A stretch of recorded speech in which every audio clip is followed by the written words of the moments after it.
Straight talk from Israel. You're listening to Israel News Talk Radio.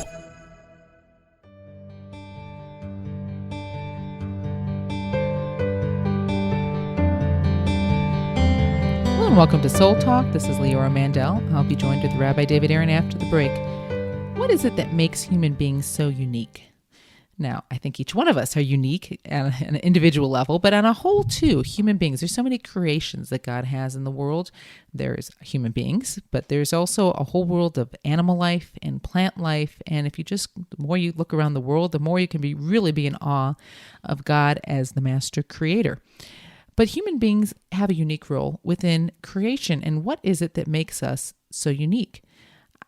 It's a question I hope we've all asked ourselves before, and I hope we've thought about, because I think when we understand that there's something unique about us, I think it also helps us understand that there's a certain role we're supposed to be playing, a certain mission that we're all supposed to have. I don't think we've ever had tremendous expectation from a rock or from a fish or, different animals. Maybe we have higher expectations from. They can perform tricks, we can train them, but I don't think anyone expects an animal to become a professor, to be able to be a teacher and share knowledge to others in a classroom setting, meaning there's still a limit to what we expect from lower forms of creation. And yet human beings, I think we have high expectations of, because our potential is so great. But in addition to intelligent potential, one of the things that we're told is that we're created in the image of God, B'Tselem Elohim, and I think that is a key factor of what it is that makes us as human beings so unique. But I also realize that I think we need to understand, what does that mean? Because as far as I understand it, God doesn't have an image. Also, we're not God, meaning I think one of the emphasis is that we are not trying to make man into God. God is God, man is man, we are limited, God is not. So there's definitely a part of man that is not God, that is not infinite and not fully able as God. Yet at the same time, there is something about us that has godliness within. There's something about us that the creation of who we are, our uniqueness, is this aspect of godliness. So what is that? And what does that mean for us practically in our lives? And I think what is so important in understanding this is that when we can understand that, again, maybe if we stop and think about it, we recognize, yes, we are different than other forms of creation. Even animal life, as intelligent as they may be, they still don't have the same potential as human beings have. Again, I think it's because of the concept of Tselem Elohim. But what does that mean for me in my life? Am I just automatically, I think we all know human beings that we can sometimes say that person acted worse than an animal. So are we automatically better or have more potential or more unique than other forms of creation? Or is there something we need to tap into once we understand what this Tselem Elohim is? When we return, Soul Talk, Rabbi David Aaron and Leora Mandel.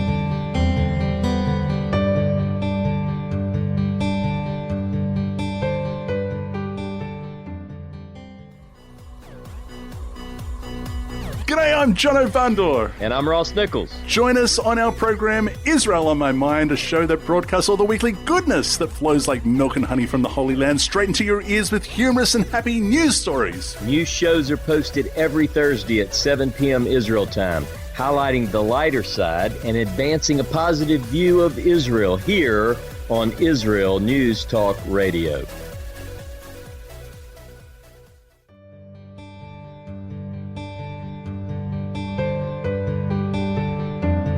Welcome to Soul Talk. Leora Mandel here with Rabbi David Aaron.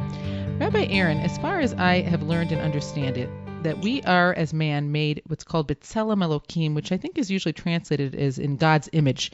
And as much as that's a very interesting idea, the more I think about it, I don't really understand what that means. But the more I think about it, I realize that it probably is important to understand what that means, because especially if man specifically is created in the image of God, I would imagine that understanding what that means gives me a better understanding of what I'm here for and how I can also connect to myself and my purpose in a much deeper way. So what does it mean to be created in God's image? And I would add, especially since as far as I understand it, we always emphasize that God doesn't have an image because he's not a physical being with an image. So what does being created in the image of God actually mean, and how does that affect the way we're supposed to be living our lives?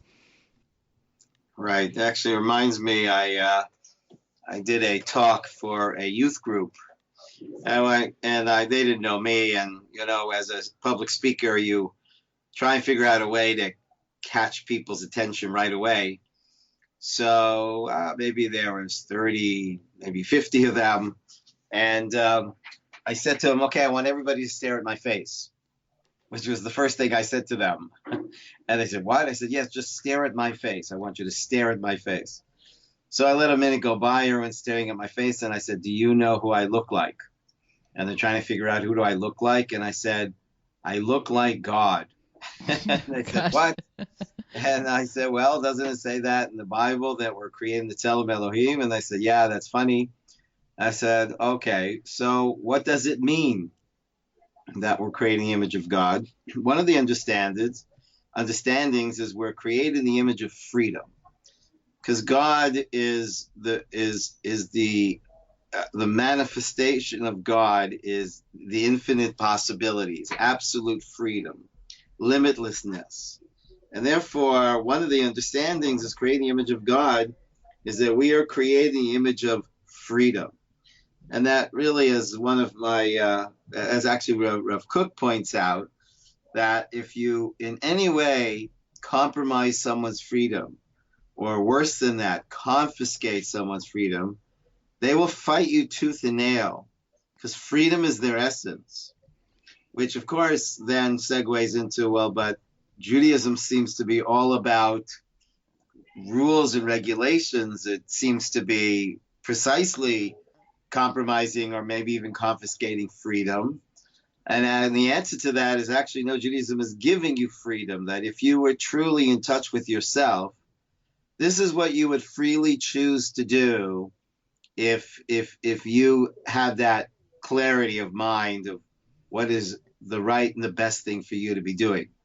So it's all about freedom. That's all we want. We want freedom, and we're creating the image of freedom.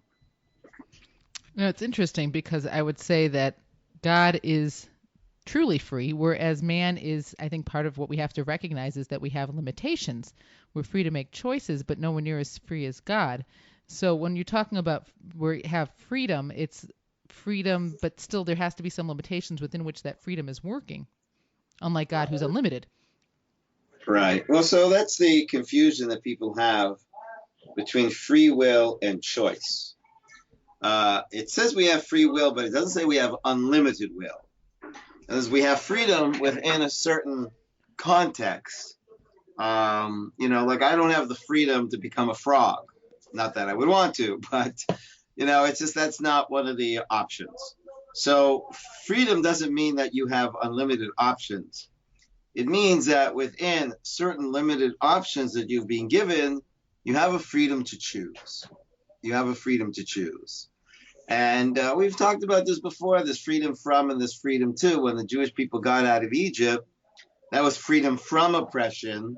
We no longer have to do what that tyrant Pharaoh told us to do. But that doesn't mean I have freedom to expression. I know what I don't want to do. I don't want to do what you tell me to do. But now, what do I want to do?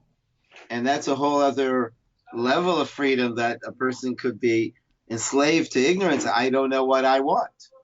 I don't know what I want. So, as far as I understand it, it's human beings that are referred to as Tzelem Elohim, created in the image of God. And this context you're explaining means that we have its freedom. And animals, for example, do not. So is that, meaning one of the big distinguishing factors between a human being and an animal is that we do have this freedom to choose, whereas animal, we would say, does not have that freedom to choose? Right, exactly. An animal is really a slave to her instincts.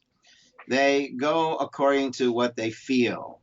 And most people's definition of freedom is I can do whatever I feel like doing. But that's not freedom. That's actually slavery. I'm no different than an animal. Animals do what they feel like doing, and I can do what I feel like doing.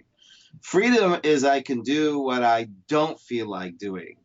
I do what I don't feel like doing because it's right, and it expresses my inner truth. And so that's the highest form of freedom, that I can transcend what I feel like doing and choose to do what I know is the right thing to be doing. So that word transcend, I think, is really key, because I was thinking, as far as I understand it too, that humans have the capacity for holiness, whereas animals don't. We never think of an animal specifically as having an ability to be holy.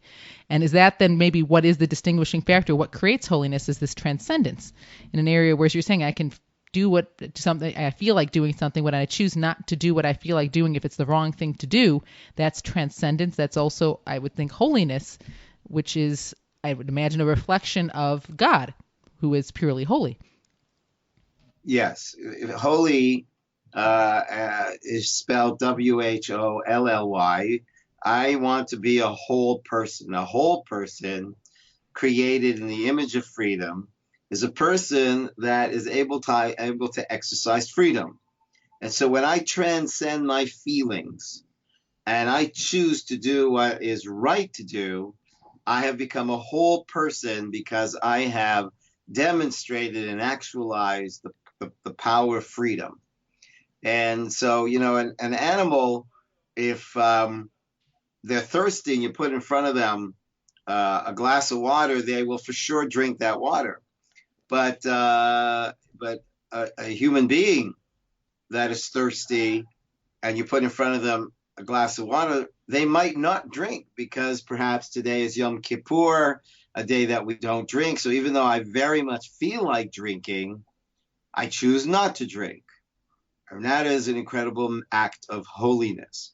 Holiness is the ability to say no to my instincts and say yes to my soul. And that's a big one. It's interesting because there's often this term people will say, you're acting like an animal. I think it's a common thing that you can hear over time, but it really sounds like you're literally explaining if a person is acting according to instinct, and maybe a time when a person should be saying no to a desire or a whim or something they want, but this isn't the right time. And if we give into that desire, then that really is in a sense acting like an animal as opposed to a human being. Is when we're most human to sense when we're not going by instinct, but when we're consciously making choices that even maybe go against our instinct. Well, that exactly is why Judaism is really the antithesis of idolatry. Idolatry was basically people deifying nature. Some of the idols that they would bow down to were figures of animals.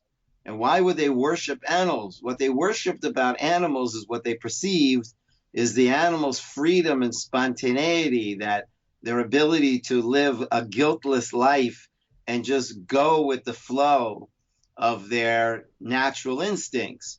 And pagan man aspired to that and was in awe of that, rather than having to be, subject to my conscience and have to struggle with guilt and shame. And, man really wanted to be an animal. And the Jewish people say just the opposite, that we want to get beyond the animal. And that's the interesting thing about Judaism. So much of culture today is about be natural. Actually, being natural isn't freedom. To be natural is I just go with the flow of my nature. A lot of Judaism is saying don't be natural, be holy. Get beyond your natural flow of nature and choose to do what is right to do, not just simply what your nature feels like doing. It is interesting, though, because I keep thinking now that every time we, so to speak, go against instinct, we are definitely exerting our human force and holy force. But at the same time, there still is an aspect of a human being that is somewhat instinctually based. I mean, I'm thinking if I could divide up a given day, how much of it is just sort of instinct, and there's not always something wrong with that, meaning instinct, I'm thirsty, I'm going to drink. And as you're saying, there's times where we have to say, no, this isn't the right time. But there are certain times where we are also just going with based how we feel. But there's also definitely times where I'm very conscious of the fact that, wait a minute, just because I feel this way doesn't mean I should react, right? Responding versus reacting is a human thing. What's extraordinary about us is there's a hierarchy. It's like when we say Motzei Shabbat, Saturday night, Mavdil ben Kodesh l'chol, you distinguish between holy and the secular. It doesn't mean you separate, and it doesn't mean that the secular isn't important. It means you distinguish that there's a difference, that holy is the priority and secular is secondary to holy. And we need to know what are our priorities. And so Judaism is not against nature. It's just nature should not be our priority. Choice and goodness and kindness and living in service of bringing greater good to the world, even when it doesn't feel natural, and even that I don't feel like being kind right now, that's the best time to demonstrate how you can choose to be kind. So we have to recognize, again, part of the human being is that are both aspects. But I think what's important about what you're explaining here is that we have to key into ourselves and recognize, wait a minute, if there's something instinctually I maybe want, but there's something inside of me that's saying, but this isn't right, or hold off, or wait. When I activate that part of me, that's the holy part of me. That's the human. That's the part of me that's created in the image of God. When we return to Soul Talk, Rabbi David Aaron and Leora Mandel.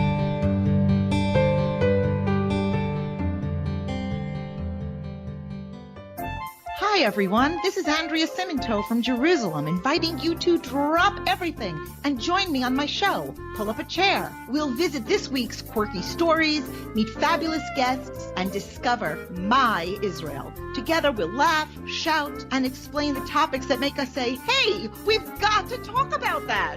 So get comfortable and pull up a chair with me, Andrea Siminto, every Thursday on Israel News Talk Radio. Hidden treasures in the Hebrew Bible?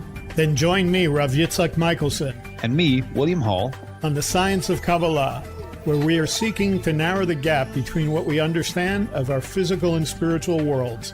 So make sure to tune in every Tuesday at 5 p.m. Israel time, 10 a.m. Eastern Standard Time, here on Israel News Talk Radio.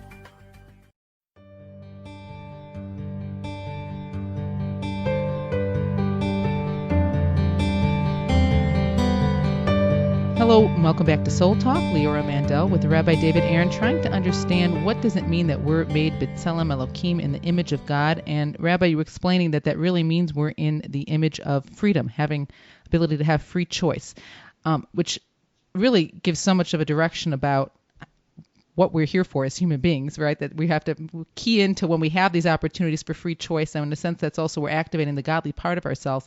But one question that keeps popping into my head is this idea of image. And when I think of an image, I think of something visual, like something that you see.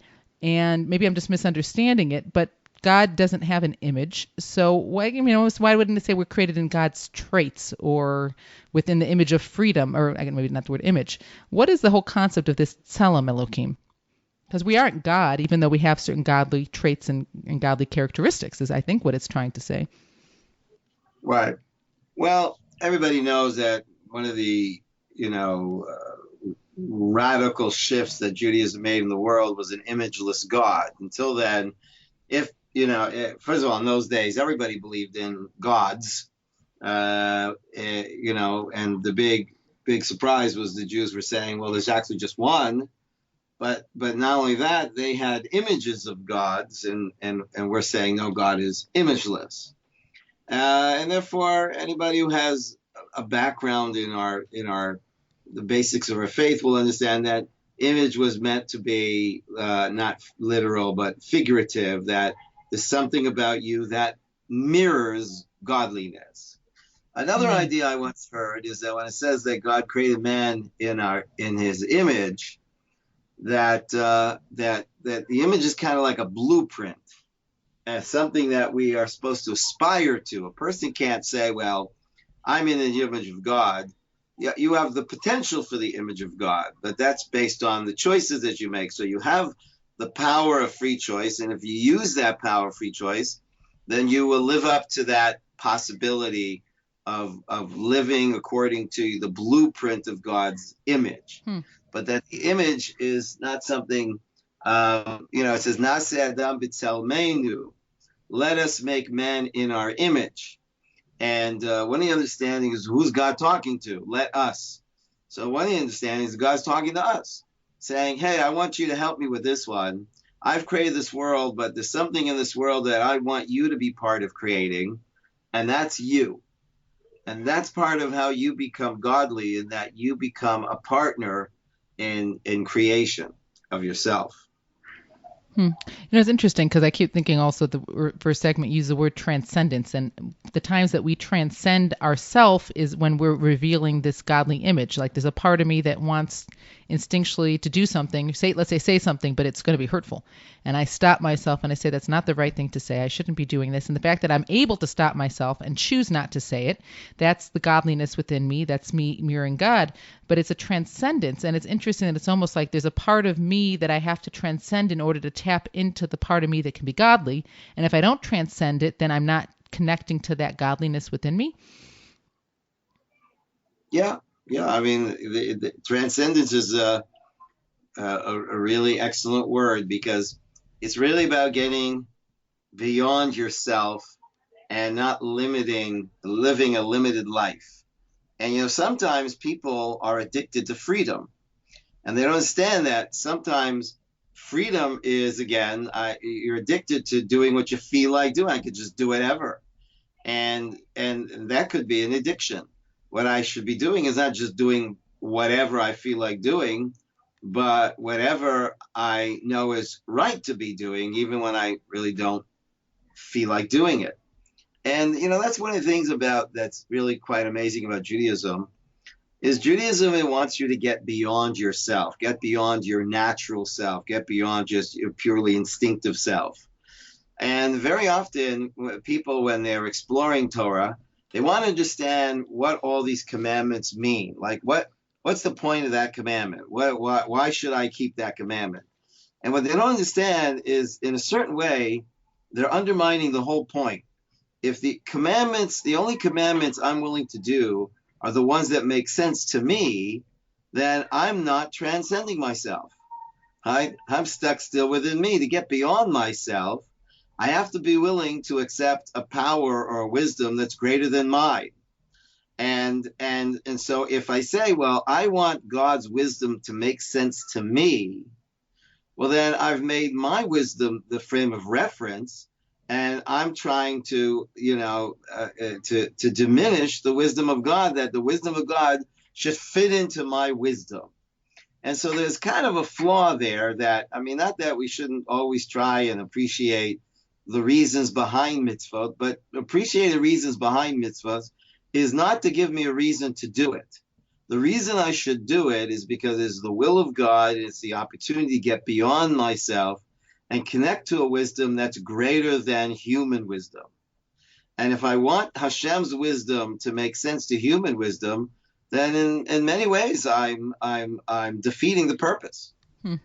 It is so interesting, because with that explanation, it also then will say, I think many people we all have our own lists, but there's, I'm sure, mitzvot that really speak to us, we really connect to, we really just naturally maybe connect to them, and then we feel good when we're doing them. And maybe we'd even do these things even if we weren't told by God to do them. But then there's mitzvot that we struggle with, we don't really understand them, they're more challenging for us. And I think it seems like to say that, but those mitzvot require transcendence. I have to transcend that part of me that might be saying, but I don't understand it, or I don't connect to it, or why do I really have to do this? Or even if I do understand it, but I don't like it.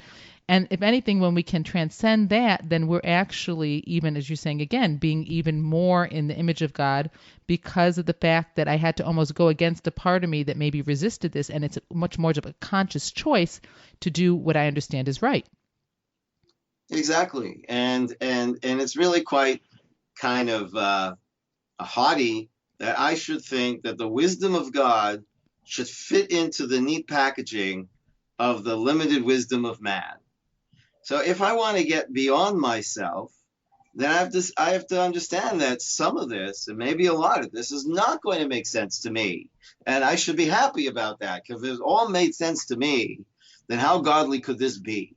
It's like if I could understand God, how great would God be? If everything about God could make sense to my little tiny brain, then how great could God be? And I think it really is a kind of funny twist over here, whereby people are asking the wrong question, and they say, well, how does the Torah fit into my life? How does the Torah make sense to the culture I live in and the logic that I live by? And that would be an indication of that, how godly the Torah is, that it makes perfect logical sense to the human mind. Well, actually, it's just the opposite. If it makes sense to the human mind, then a human being could write that. It should be something that is like, okay, this is beyond my comprehension. This is really, so I think we should anticipate that parts of Judaism would not make sense to us, and it shouldn't bother us, because because that's exactly the point. Get beyond yourself. Well, I guess for it to not bother us, we have to really have a clear foundation of recognizing that there's a God who created the world and a God who gave us the Torah, and a God, as you're explaining too, that isn't going to be fully comprehensible at all by the human mind, because if that would be the case, then that wouldn't be God. God created us with limited abilities to understand, and therefore we shouldn't expect to necessarily understand all of God's ways. Look, even Moshe, who was the greatest prophet, wanted to understand God's ways, and God said, but you're a human being. You're still limited while you're in the human form. You're not going to understand everything that's going on here. So even great leaders sort of struggled with this, but at the same time, in my mind, I at least I sense for myself that what helps me through the challenges where there are things I don't understand or I struggle with is the sort of foundation of still understanding, yes, but I believe in God, understanding why I believe in God, and having that strong foundation, especially when there are some things I don't understand. And one of the things that, everybody wants to have a good life, and everybody wants to feel, pleasure in their life. But what often people don't understand is we feel good about ourselves when we get beyond ourselves. That's the strange thing, when, I've shared this many times before, when I was a teenager, a young teenager, and I loved to go to rock and roll concerts, and just getting beyond myself and feeling part of this 1,000 people in a concert hall where we're all rocking together, that we all just kind of became one. And that is really so much of what drives us, as we feel so locked in our little bodies and feel so small. But when we can get beyond that, that's what love is about. What drives people, why is love such a common popular theme of song and theater, is because love is getting beyond myself and being part of a reality that's greater than me. And so if everything has to make sense to me and fit into my neat logic, then I actually am undermining what I'm trying to really feel, which is that joy of getting outside of me and being part of that which is greater than me. Well, with this understanding, too, I almost feel like there's times where we almost would rather life be easier and not have to have a conflict and not feel like there's a part of me that maybe more instinctively wants to do something, but it's not what I should do and I have to choose not to do it. But in a sense, that's almost something to embrace, because those are the moments, again, of transcendence, and those are the moments where we really reveal our godliness. So instead of almost running away from moments like this, it almost sounds like that's the part when we can really reveal the higher, more transcendent part of who we are. Well, that's why a rule of thumb is, when it comes to doing good, generally the best thing is do the good you don't feel like doing. If somebody asks you to do some kind act and you don't feel like doing it, then that's the opportunity. That's exactly what I should do, because I don't feel like doing it. But again, as you're explaining here, recognizing that by doing it, I am becoming transcended, I'm expressing holiness, and I am bringing out certain potential that is going to really ignite me that wouldn't happen if I didn't do this. When we return Soul Talk, Rabbi David Aaron and Leora Mandel.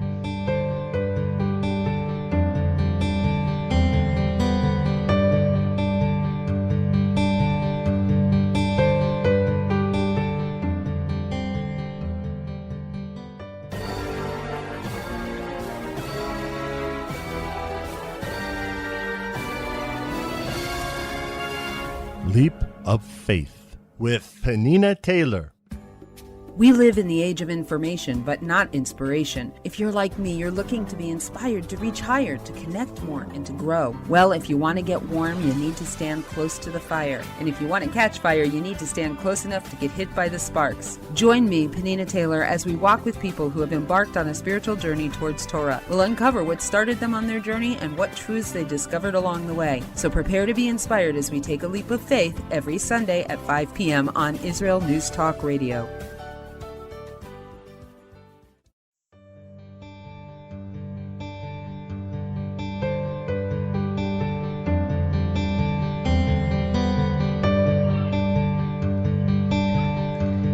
Welcome back to Soul Talk. Leora Mandel with Rabbi David Aaron, talking about understanding what does it mean to be made in the image of God, and understanding that making choices, having free will, which means specifically times where maybe there's something that's resisting within us to do what's right. right? I should do the right thing, but I don't feel like it. I'm lazy. I don't want to put effort into helping somebody else out. But if I overcome that and say, I'm going to help this person anyhow, there's a transcendence that happens, which is igniting the godly part within us. And I think what's so important about what we're talking about here, Rabbi, is that understanding this, it really changes the way we live our life.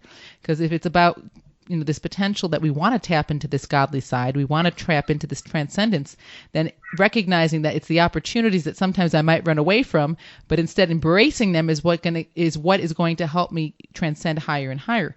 My question, though, is so many people don't have this clarity, don't live with this philosophy, and meaning, is it only if we're actively tapping into this that we're in the image of God? Or what about all the people in the world that are totally disconnected from realizing that it's when I consciously have a free will choice to overcome myself, that's when I'm really aligning myself with God, the God's image within me. So many people are just living much more instinctively and doing what makes them feel good and not really living with the moral principle. Are they still, all human beings are created in the image of God, or only those who are really actively, connecting to God's image? Well, going back to what we said earlier, when God says, "Naseh Adam b'tzelmeinu," let us make man in our image, then the idea was that this is going to be a work in progress. I want you to be part of that. And so that the idea of image of God is like that blueprint idea, which is it's an ideal that is within our capacity to achieve, but it's not just a done deal. It's not like, well, you're creating the image of God, and even if you are a terrible murderer, you're still in the image of God. No, you are contradicting, but the image of God is a potential that you've been born with. You have the potential to live in a way that mirrors godliness. You could choose to live up to that potential. You could choose to betray that potential. And yeah. So when one betrays it, going back to that line of you're acting like an animal, then there's that line, you're worse than an animal. And in a sense, I would almost say if someone betrays living according to the image of God or bringing that within them, then that would be almost worse than an animal, because an animal was made to be instinctual, right? That's just their nature. Absolutely. Whereas a person was made to overcome instinct and choose the higher path. And when they don't choose that higher path, then they are worse than an animal because they had potential for choosing more. Exactly. There's a midrash, an oral tradition that asks, why is it that the human being was created at the end of creation? So the answer is so that you should know that if you live the will of God, you are the peak of creation. But if you deny the will of God, then even a mosquito was created before you, meaning you're even lower than a mosquito, because a mosquito is at least living, according to the will of God. The will of God is that this mosquito be a mosquito. The will of God is that you choose to get beyond yourself and live a holy, godly life. And when you don't do that, then you have literally fallen lower than an animal. It's so interesting because I'm thinking of so many practical ways of putting this into play, and especially with this awareness now of realizing all these possibly missed opportunities. How often when someone will ask for a favor, you'll say on different WhatsApp groups, let's say, someone needs help with something, and let's say theoretically I could help them. I just wasn't planning on that, and that means I might have to change a little something in my plans or go a little bit out of my way, and I'm debating, and sometimes it's obvious the answer is no, but especially in those times where there's a little conflict. Well, should I rearrange something so I can help this person? But you don't really need to. I don't really feel like it. Someone else will, all those back and forth. But what this really comes out to is this: as soon as there's a challenge and a debate, then that's exactly what you're talking about. That's the possibility for me to ignite this Tselem Elohim, this image of God within me, because especially since there's a part of me that doesn't want to make the effort, then if I can say no to that part and rise to the occasion and offer to help, well, especially I can, right?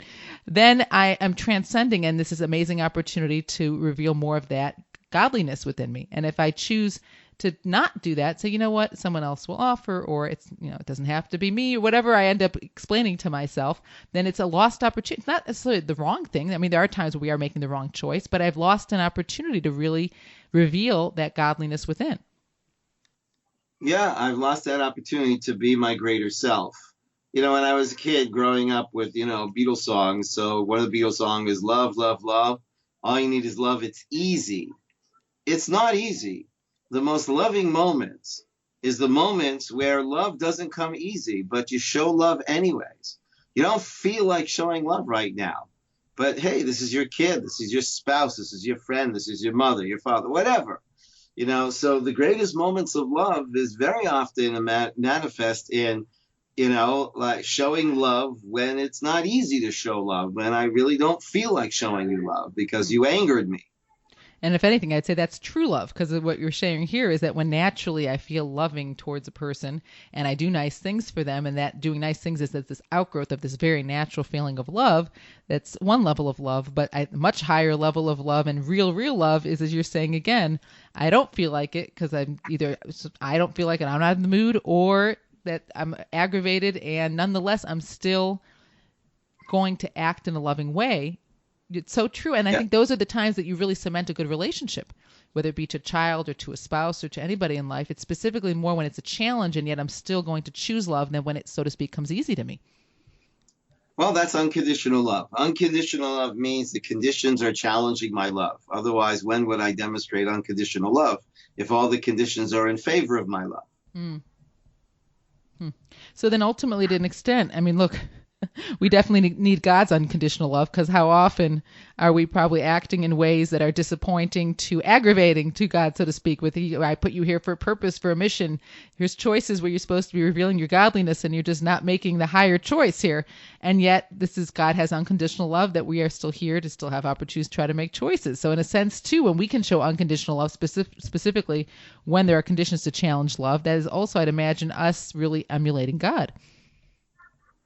Yes, I was traveling with a friend of mine, and we were driving through a very dangerous neighborhood in the United States. It was known to be a dangerous place filled with crime. And so my friend, as we're driving through, he says, "I'm so impressed with God." I said, "What?" So I really got to hand it to God. I said, "What is it about this neighborhood that inspired that comment?" He says, "Because if I were God, I would have wiped out this neighborhood a long time ago." So, when you think about how patient God is with us all, then wow, so often love is manifest by really being patient, because the patience is, I know that you're going to change. And how long does it take to say, like your kid, gets into a fight with his brother and does it again, and every time he apologizes, and every time he's going to do it again, but somehow deep inside, someday he'll get it right, and you're going to be patient. That's amazing. Tremendous love. So on that, I mean, from what I understand, there's this idea of God has certain attributes. And in a sense, then when we're saying if we would also, another way of being in the image of God is when we can emulate God's attributes like patience, forgiveness, then are those other ways to, and I guess it connects, because when we activate those traits, usually we're having to make a conscious choice to activate them. It's usually not so easy. It's easy to have patience when nothing's trying your patience. I think we say someone is patient when there could be a challenge that would challenge the patience, and then we say they were patient. But that is exactly it. When we're activating those free will points, when there is a struggle, using traits that emulate God, then we really are then reflecting God within. Yeah, and that is living the image of God that you've been created in. And as we mentioned, it's not like a done deal. It's a potential that you've been created with, and it's available to everyone. But you can choose to live up to that potential or to betray it. I think of when we think of holy people, tzaddikim, righteous people, I think it almost gives me a new sense of what it is that we're sensing in them, is that these are probably people who have made so many choices to live within the image of God, to make those conscious choices and choose that higher road in transcendence. And over time, I feel like every time you do that, we're revealing a little bit more of God within, a little bit more. And you have a person who's a righteous, holy person. And when you're with them, you just sense, because there's just so much godliness exuding from them, from all the choices that they've made over time to live in God's image. Right. And the difference is between being reactive and being responsible. Reactive is a knee-jerk response. I'm just reacting.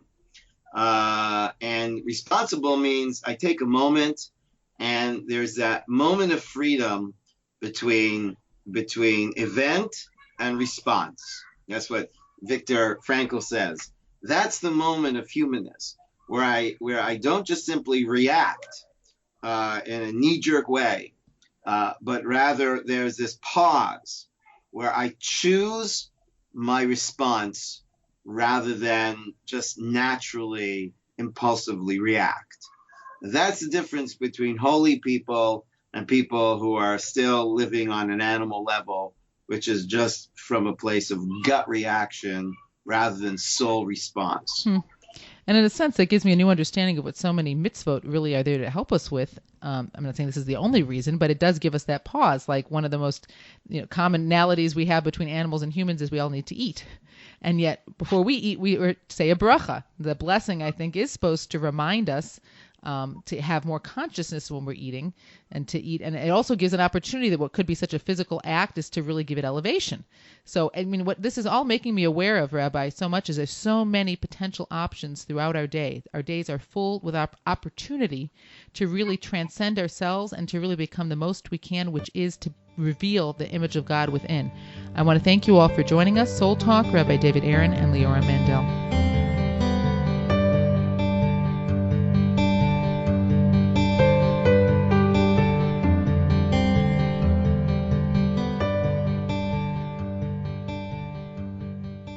If you love Israel News Talk Radio, then you'll love our Facebook page. We keep you up to date on what's happening in Israel, plus little surprise treasures that we don't share on the radio. Go now to follow us on Facebook. Just look for the Israel News Talk Radio Facebook page, and don't forget to subscribe and follow us by clicking on the like button. We post great stuff there that you'll want to share. Israel News Talk Radio on Facebook and Israel News Radio on Twitter. If you're hearing this message, everyone else can too. Advertise with Israel News Talk Radio and get your message out to people. We'll build a personalized package for you. Contact advertising at israelnewstalkradio.com. Straight talk from Israel. You're listening to Israel News Talk Radio. Hey, this is Jake in Anchorage, Alaska, and I love listening to all the super interesting interviews and up-to-date information on what's happening in Israel. Hello, this is Anna King, originally from London, now living in Israel. And what can I say? Israel News Talk Radio is my cup of tea. My name is Bhaskar. I'm from India, and I love listening because you get to know the truth and wonderful voices from this lovely country. Mom! Okay, wait a minute. Hi, this is Chava Dax, and I'm calling from the rolling hills of Ma'ale Adumim, just north of Jerusalem. I always listen to Israel News Talk Radio to get all the latest news and commentary and to keep me up to date every day. This is Sarah Dax from Ma'ale Adumim, and I'm 12. I wish Israel News Talk Radio was boring so my mom wouldn't listen to it all the time. Mom! You're listening to Israel News Talk Radio. News, opinion, and more. You're listening to Israel News Talk Radio.